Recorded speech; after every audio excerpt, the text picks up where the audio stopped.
Now, I've done 2 more Q&A videos since my 2K Q&A, in which I said I would eventually answer every single question within reason that was given for that video. And just a heads up for future Q&As, I will be more selective on the questions because, so far I've answered like 100 questions, some of which were sent to me all the way back in December.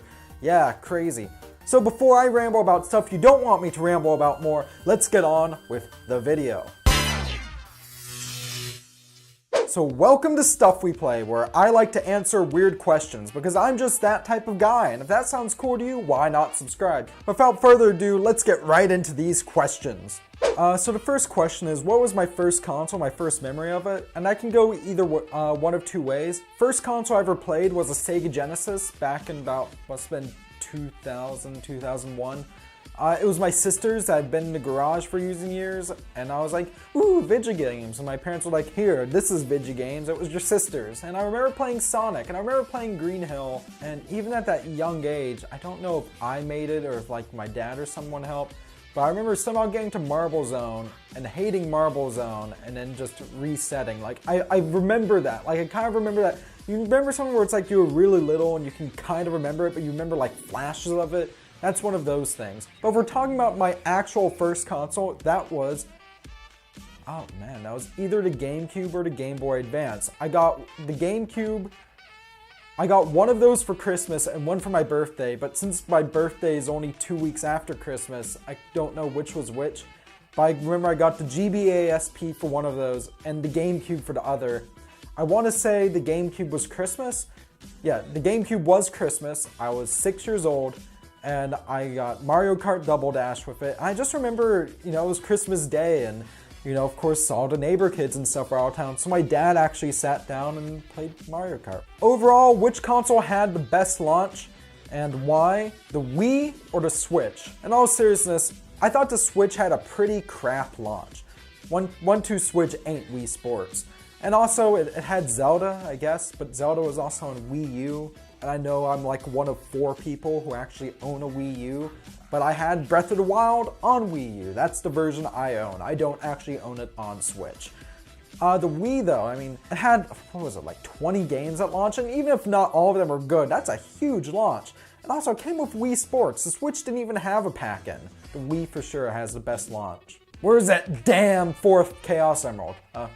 In the mail, I promise. It's in the mail. You'll get it soon, dude. Do I have any siblings? Yes, I have 3 sisters and they're all older than me. What do we think of Nintendo's YouTube policy? I think it's extremely outdated and they really need to get their stuff together. Do I think I'll gain more subs? Since that comment was posted, yes I have, and I hope I still do. Do you believe that patrons are a higher social class than people who aren't? No, I said all you ever have to do to support the channel is just watch the videos and preferably comment as well, because I'd love to know, what y'all think on my thoughts on things, whether you agree or disagree, or just kind of agree but think, like, have different reasons for agreeing. But if you're a Patreon, of course you're going to get extra content and stuff, because that's the nature of that. And of course that's linked in the description below, as it always is. And the same goes for those of you who donate during the streams when I stream, because I greatly appreciate that, and I can't stress that enough. But donating monthly doesn't put you in a higher social class. It just means that you're giving me money because you appreciated content. I like that. But I'm not e-begging. All I think anyone ever needs to do to support the channel is just to watch the videos. Are you high? No, I don't smoke or anything. Even though I live in BC, where I think they're legalizing it recreationally. Are Sonic Forces and Sonic Mania both worth it? I'd say so. I enjoyed Sonic Forces, though if you had to choose one, Mania is definitely more so worth it, just in my opinion. What's your camera, mic, capture card, etc., etc.?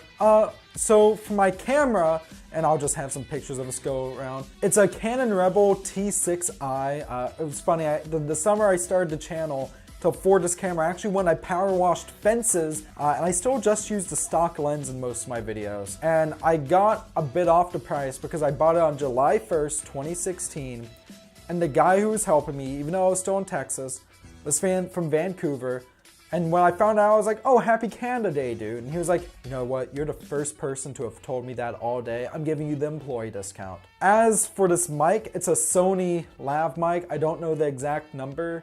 That's right here now, I guess. If I can, I'll link to as much of this in the description as well. As for my vlogging mic, I use a Rode video mic, just a regular video mic. It's broken at the base and is held together by super glue right now. I also have a Zoom H1 recorder that I usually run things through. My laptop of choice is a MacBook Pro 2015. It's okay. I'll be honest, I love Apple's software. Like, I can use Adobe Premiere, but I much prefer using Final Cut Pro. It's just easier for me. And Macs are great for video editing, though I don't like the build quality of this thing. I've already had to get the screen replaced once. The headphone jack doesn't work anymore, and I had to get one of the USB ports replaced, and this is after only about 2 years. The build quality, as you'd expect from an Apple product, is pretty crap. And finally, as for my capture card, I use something that's usually used in video production, and that's a Blackmagic Intensity Extreme Shuttle. GameCube versus Switch. If we can count the Game Boy player and all that, as much as I adore my Switch, I'm gonna have to go with the GameCube. Have you played E.T.? I'm assuming for 2600? Yeah, I actually own a cartridge down in Texas with my Atari stuff. It's not that bad. What's your favorite Nintendo system? That would be the Game Boy Advance. Yeah, I mean, if we're counting handhelds, well, home consoles, I'd still say the GameCube, but the GBA I have so much just nostalgia for. It's such a great system. Mario versus Pokemon, what's better? I mean, you're not really comparing apples to apples since one's a platformer and one's an RPG, but just on the whole, because you can sink more time into it and still have a bunch of fun, Pokemon. Do you think Fire Emblem or Pokemon does the two games at the same time release thing better? As I've never played Fire Emblem, I'll just kind of say Pokemon, though it's not really a fair comparison. Will you ever do reaction videos? Unironically, no. Ironically though, Sonic Mania versus Sonic Forces. In which direction do you think Sega should take Sonic in the future? Sonic Mania is better. I hope it gets a sequel, but instead of reusing old levels, even though they did do a lot of original things of the old levels, I hope it's completely original. Like, if Sega really wanted to just constantly make great games for years to come, they'd put Christian Whitehead and Simon Tomley in a room together and just give them all the assets they need and say, go wild. Would you want to see a Dreamcast 2 or Sega to make a new system? No. Will power be the next standard for consoles like the Xbox and PlayStation? And for me, like raw power like bits or whatnot, I think they'll still try to push that. But as Nintendo has proven with the Switch, there's no need for that to be the basis anymore. Because as we've clearly proven, you can make massively powerful computers nowadays for not much. Consoles used to be able to rely on power because computers were super expensive. And I feel like as time goes on, computer parts are getting cheaper and cheaper, which means that paying $500-600 for a console, or even $300-400, if it has nothing but power to offer, there's no reason to buy it. Like, I feel like the Xbox One X is a pointless buy right now. Do Taco Bell's in Canada serve French fries? I have no idea! I didn't even know there were Taco Bell's in Canada until a few weeks ago, because they don't have any on Vancouver Island. Taco Bell, if you're watching this, please open one in Victoria. The final question here is from my buddy, the Golden Bolt, and he says, not so much a question as a request, you should really take a look at the Yakuza game someday. I'd love to, especially since I recently picked up Yakuza Kiwami recently. This was $7 with the Steelbook at EB Games, and I don't know if like that's what it's usually priced at or if it was mispriced or whatever, but they sold it to me at that price. If not a review, I would love to stream. With that, I think that's enough of that. That's all of the questions we've had. Wow. But in the meantime, what do you think? Are there any other questions you want to ask me before then? Just ask them down in the comment section below and I'll answer them as I can. While you're at it, if you aren't subscribed yet, if you're watching this video, I'm kind of assuming you are, subscribe. Send that support. Every subscriber counts, and I love y'all. So with that, thank you very much for watching. Stay classy, and I'll see you next time.